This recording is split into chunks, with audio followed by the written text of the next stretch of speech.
కొమరంభీం జిల్లా కేంద్రంలోని మున్సిపల్ ఎన్నికల్లో కాంగ్రెస్ పార్టీ కౌన్సిలర్స్ విజయం సాధించిన సందర్భంలో స్టాండ్తో ముఖాముఖి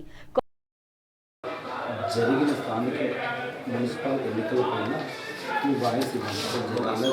జరిగింది మన పార్టీ పరంగా ఏ విధంగా జిల్లాలో ఏ విధంగా నడిచింది మన ఆసిఫాబాద్ నియోజకవర్గంలో ఆసిఫాబాద్ కౌన్సిలర్ విజయవంతాలు ఏ విధంగా మాట్లాడారు.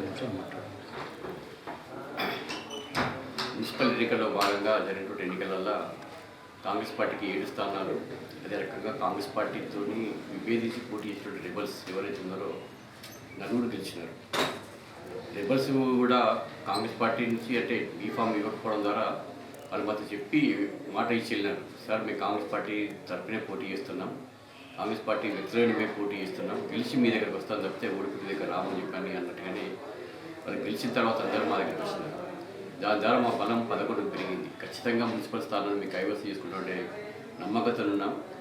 అట్లాగే ఈ గెలిచిన కౌన్సిలర్ అభ్యర్థులు కూడా మా పార్టీ అధిష్టాన వర్గాన్ని కూడా తీసుకెళ్ళి పరిస్థితి మొత్తం వివరించి చెప్పిన తర్వాత కూడా అక్కడ ఎవరు చైర్మన్ కావాలి, ఎవరు వైస్ చైర్మన్ కావాలనే విషయం తీసుకున్న తర్వాత కూడా అక్కడ చైర్మన్గా పెద్దలు 15వ వార్డుకి గెలిచినటువంటి అబ్దుల్లా గారు, అదే రకంగా 18వ వార్డుకి గెలిచినటువంటి ఇండిపెండెంట్ అభ్యర్థి కస్తూరి పుష్పలత గారిని నిర్ణయించడం జరిగింది.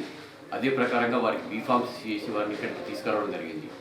దురదృష్టవశాత్తు అత్యంత బాధాకరం, కాంగ్రెస్ పార్టీగా రెండోసారి యూత్ కాంగ్రెస్ జిల్లా ప్రెసిడెంట్గా ఎన్నికైనటువంటి వారి సతీమణి స్నేహ ఎవరైతున్నారో వారు బీఆర్ఎస్ పార్టీకి చేయలేపడినటువంటి మా అందరికీ కోరుకోవాలని షాక్ కలిగింది మాకు. ఇది నియోజకవర్గ ప్రజలతో పాటుగా ముఖ్యంగా ఆసిఫాబాద్ మున్సిపాలిటీ ప్రజల్ని ఆశ్చర్యానికి గురి చేసింది. అంటే చేతికి వచ్చిన మున్సిపాలిటీని మొట్టమొదటిగా ఏర్పడ్డ మున్సిపాలిటీ మీద కాంగ్రెస్ పార్టీ జెండా ఎగురసిందని దొడ్డిదారిన బీఆర్ఎస్ పార్టీ కైవసం చేసుకుంది. అదే రకంగా మోసం చేసినటువంటి అంటే యూత్ కాంగ్రెస్ జిల్లా అధ్యక్షుడు 2 సార్లుగా కాంగ్రెస్ పార్టీ సంపూర్ణంగా ఆయనకు మద్దతు నిలబడ్డది. అదే రకంగా యూత్ కాంగ్రెస్ వాళ్ళందరూ కూడా 2 రకాలుగా 3 రకాలుగా విడిపోయిన క్రమంలో ఒకటి చేసి ఈ గుండెస్వామి కష్టకాలంలో ఇవ్వన్నాడు, ఆయనకే మళ్ళీ మనందరూ సపోర్ట్ చేయాలని చెప్పి ఒప్పించి అందరినీ కూడా ఆయనను చేయడం జరిగింది. అయినా ఇటువంటి కష్టకాలంలో అంటే చేతికి వచ్చినటువంటి మున్సిపల్ చేయడంలో ప్రధానమైన పాత్ర ఆయన పూచినటువంటి బాధాకరమైన విషయం తెలియజేస్తుంది.